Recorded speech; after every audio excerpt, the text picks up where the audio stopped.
Hi, Lee Phillips here.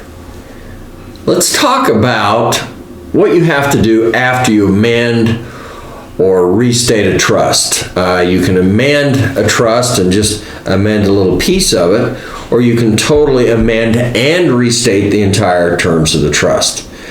What that says is that we're going to now govern the assets of the trust by the terms of this new document.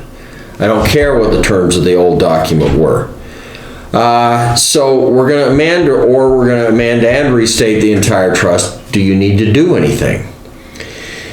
I think yes. Technically no, because the amendment to the trust is just that, an amendment, and we're okay. If it's just how to distribute the property or something that doesn't have anything to do with the successor trustees, then we're probably okay. But when the bank opens the bank account in the name of the trust, they're basically agreeing that they're going to govern the trust by the terms of that document.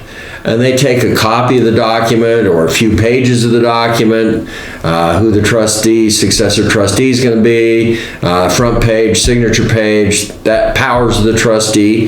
They need to know what the powers of the trustee are. That sort of thing. And if you go ahead and amend that, then that's okay. It's still a trust asset. It's still governed by that trust. But then the bank gets into, how do we know that this was the last amendment that you made, that you didn't make an amendment 6 months later? And that brings a confusion into the issue. You may even end up in a probate proceeding because the bank won't say, yeah, we'll govern it by the terms of this amended document.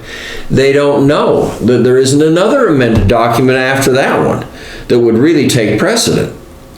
So you're now in an iffy situation.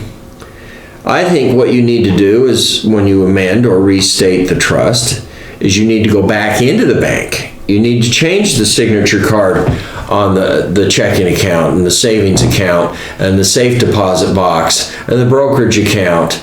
I've even made out, in my specific case, I even made out new deeds showing that the property was deeded to this new trust, the restated trust. So the name would be the Lee Phillips Trust, under agreement, such and such a date, Lee Phillips Trustee. That's the original. We're going to now have Lee Phillips Trust under such and such a date, Lee Phillips Trustee, as amended. Usually we put it Lee Phillips Trust as amended on whatever date the amendment was, and then Lee Phillips Trustee.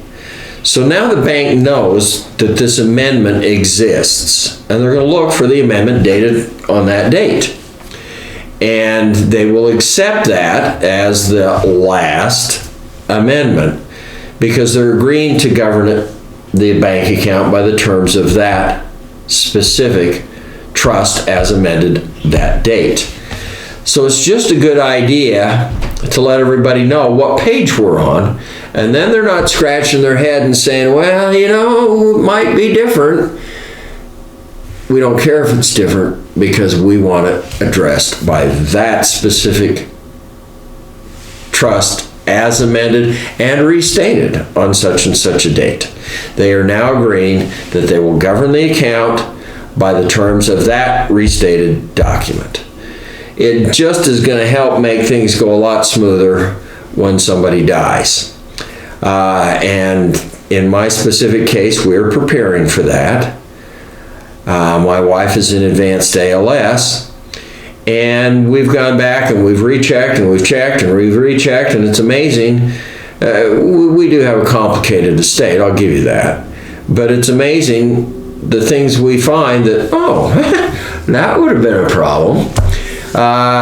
So every little asset needs to be looked at and brought into the trust And we've gone back and actually made sure that it's not only brought into the trust, but it's brought into the trust and it's recognized that the trust was restated on such and such a date. Lee Phillips talking about things that you need to do after you amend or restate a trust.